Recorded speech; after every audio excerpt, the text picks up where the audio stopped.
people look at fasting, keto, carnivore, all these different variations of diets and whatnot. The thing is, you have to pick.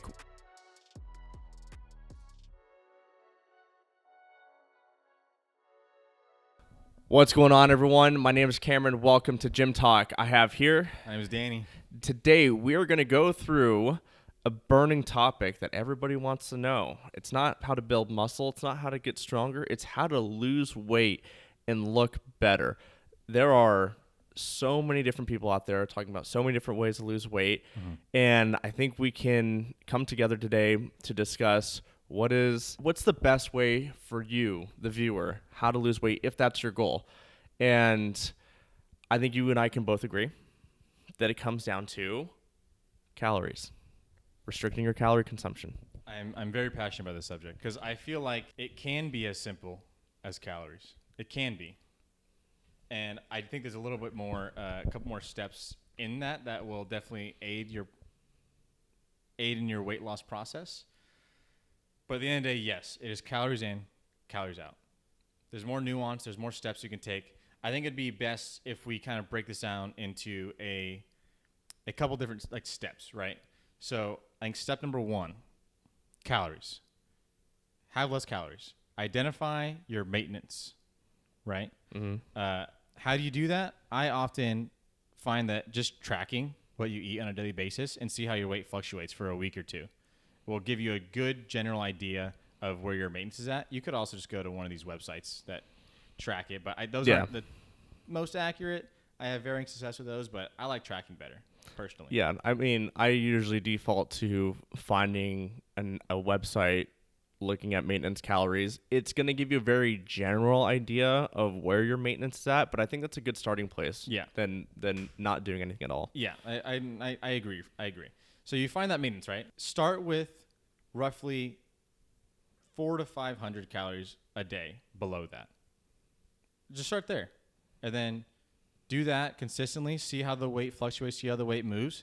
If you're losing roughly, generally 1 to 2 pounds, generally, depending on your weight. If you're more overweight, it could be more. If you're already a smaller woman, it could be less. It all just depends. Could be like half a pound if you're a smaller woman usually. Start there. Or man. Okay, or man. Yeah, there's smaller men too for sure, myself included. But you start there, right? So after you do that, there's a multitude of ways you can lower your calories, as I'm sure you know. Sugar-free options, fat-free options, eat more protein, all that. After that, which is the next thing I was going to go into, is the content of your calories. A lot of people just do calories in, calories out, which is fine. You will lose weight. But ultimately, at the end of the day, why do you want to lose weight? We want to lose weight to look better, right? How do you look better? You need to keep on a certain amount of muscle to make you look toned, how these women like to say, right? Yep. It'll make you look more generally aesthetic. So now that we've established that, how do we keep on that muscle? Protein. So number 1 is calories. Number 2, protein. I like a gram per pound of body weight. Do you like? Is that what you do? A gram per pound, generally. Generally, I think it's a good round number, easy to remember, easy to aim for, because a lot of times it's less complicated. Less complicated, but not only that is people miss a lot. People will miss they'll have 0.6, 0.7 some days when they're having an off day, and when you do the gram per pound on another day, it almost balances out and evens to what you should be at, is about 0.8, 0.9. Yeah. Is what you should be at. But when you aim for a gram per pound, you will often end up averaging about 0.8, 0.9 throughout the weeks. People will miss it. The only issue that you can run into is when you have people that are very, very heavy and they're trying to get 270 or 300 grams of protein in. Like, that's a lot. That becomes a bit challenging. Yep. But for us, we would look at that and go, well, then you're going to be getting more protein in. You're probably going to be more satiated and you're going to be eating fewer calories. But that's the only issue that I have with having a gram per pound of body weight, because it's going to be very difficult for somebody to hit that, if they're a heavyweight, 200 and something, gram goal. And so for that, in that instance, I mean, that's a very nuanced situation, but in that instance, when you are very overweight, you can tend to lean towards 0.7 to 0.8 if you're above, I would roughly say 30% body fat. If you're above 30%, you probably should be leaning more towards like the 0.8, 0.75. But as you just stated, protein is the second most satiating macronutrient besides fat. Fat is very satiating, but protein is very, very satiating and not as calorically dense as fat.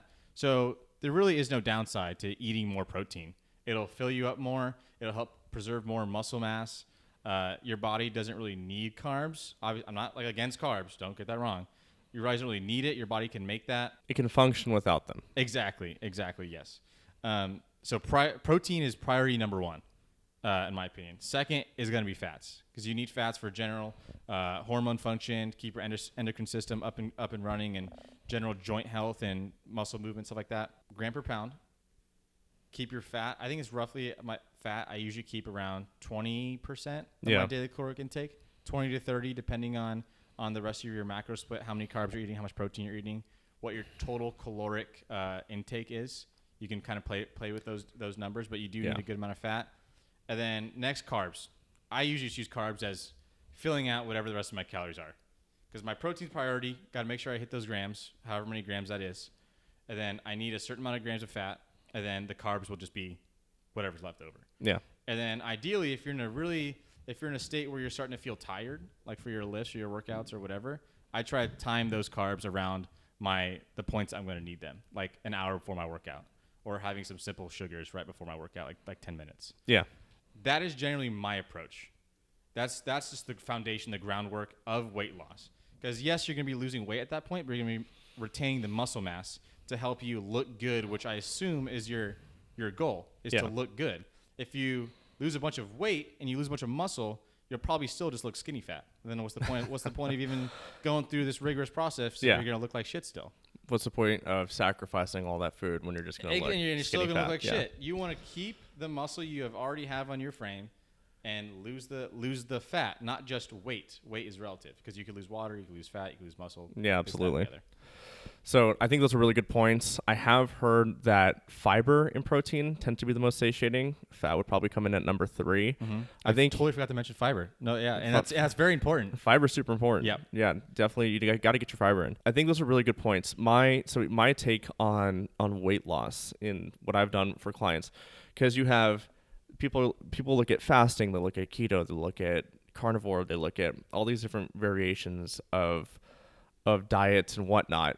And the thing is, you have to pick what is least restrictive to you. People have an aversion to restricting themselves, right? Makes sense. We've kind of evolved over time to seek out and find food, and food was scarce for a long period of time. And so when we have to restrict ourselves, it's kind of like oh shit, I don't want to do that. And so any of these mechanisms that people choose to do tend to be a means for them to find the easiest way to restrict calories. If you're fasting, that is just a means of restricting calories. Mm-hmm. If you are doing carnivore, probably going to be restricting your calories in some way. I have yet to find somebody who is a jacked, huge carnivore goer, right? Maybe they exist, and if you can get Joe Rogan, but let's be honest. I mean, he is on TRT. He's sauce out of his mind, yeah. I mean, he's admitted that too. Mm-hmm. I don't know about sauce out of his mind, but he's definitely on yeah, TRT, yeah. right? Like he has admitted that he's on testosterone. But all these things, even ketogenesis, right? Like those are just means to restrict calories. Mm-hmm. And it is what is least restrictive for the individual so that they feel like they can maintain it for a longer period of time. And with that, it's least restrictive. You have to make sure you're in a calorie deficit. I like the 400 or 500. I think you could even go as low as find the maintenance and go 250 below. Because if you go 250 calories below maintenance, it's not going to feel as restrictive. And then as you go along that and you go, okay, like this is pretty easy, then you drop it maybe another 250 or so. And now you're in a 500 calorie deficit. And it doesn't feel as big of a change, right? And then some things that I've done for myself is prioritizing protein. I think prioritizing protein is huge, right? Whether that is 0.8 grams per kilogram or pound of body weight, whatever that is, or a gram per pound of body weight. What I like to do is I'll eat the things that I enjoy the least first. So it's vegetables, right? I will eat those vegetables first. I'll eat my proteins next, and I make sure I get a lot of protein in. And then I like to save my carbohydrates for last, right? Because that to me is like I enjoy that the most. It's kind of like my my dessert, let's say, at the end of my meal. Yeah. And so making sure you get a sufficient amount of fiber also, whatever form that comes in, if it comes in vegetables, if it comes in whole grain foods that have a lot of fiber, oats or whatever. Oats are kind of like the thing that everybody does when they're dieting and stuff. Eat those things, get a lot of fiber in. Those things are going to be satiating. The fiber, the protein, prioritize the protein, and then, get your carbohydrates in, get your fats in. Like you said, I think in general, you don't want to drop below 15% of your daily calories of fat, right? Correct. You Yep. want to be able, because you have to have that for healthy hormone production. And then you can get your carbs in, and let's not demonize white rice or anything. If it fits within I eat a lot of white I rice. love white rice, right? Like if those things fit within your macronutrient window, then incorporate them. And that's also going to let you feel least restrictive with your diet, because we enjoy eating those things. Like they're good, but people have a tendency to go, I can't have white rice because it's going to make me blah, blah, blah, blah. And it's like, if you're going to retain a little bit of water, it is hydrating you. It's part of the whole thing. It's called a carbohydrate. It helps get water into the cell. Yeah. And if it's within your macronutrient intake that's going to help you lose weight, then have it. Don't restrict yourself. Again, I think this is about the least restrictive process possible that is going to lead to long-term results. And that's going to be sustainable for you in the long run. You want to do something that's sustainable. And then I think the other thing is the last point I want to make here is when you've reached the goal weight that you want to hit, it might be good to go into a maintenance phase or maybe even a slight surplus so you can start to build muscle. Let's put some muscle back on, because just by virtue of being in a deficit, you are going to lose that muscle mass. And so you want to add that back into your frame, have a little bit more protein, increase your calories just a little bit, go through a hypertrophy phase, and put that muscle on. Because then when you put on more muscle, you are going to burn more calories throughout the day too. And that's generally more calories that you can eat during your next weight loss. Yeah, phase. there you go. Thank you for mentioning fiber, by the way. That fiber is huge. I totally forgot to mention it. I've only recently learned how important fiber actually is in the diet, it's and incredibly what big important. impact it makes in your weight loss. I don't remember if it's specifically this, but they've shown that for every 10 gram increase in fiber, you have, I think it's a 10% relative risk decrease in all-cause mortality. Yeah. That's relative risk. I don't want to go into the complications of how the nuance of that, but like just the fact that you increase your fiber intake and then you have a decreased risk of all-cause mortality, I think is huge. Plus, you pretty crazy. sleep better too. Yep. Like it's fantastic. You got to have your fiber. So to piggyback off what you were saying earlier, the last couple points I want to make was you mentioned earlier you like 250 more than 500 for like an initial calorie deficit. Only reason I tend to lean more towards 500 is because in most of the nutrition plans that I've made and work with, I like to leave room for error.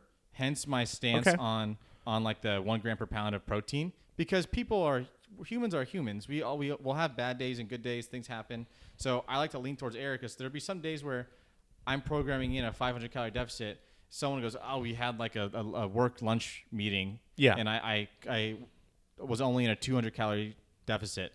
Well, that's fine. You're 500 the rest of the week. It'll all kind of balance out into that more sustainable longevity of the program, if that makes any sense. Yeah. Like it'll all even itself out in the end, I love to have room for error for those things that people will go. Because if you plan to be perfect and you have one mistake, that fucks everything up. Yeah.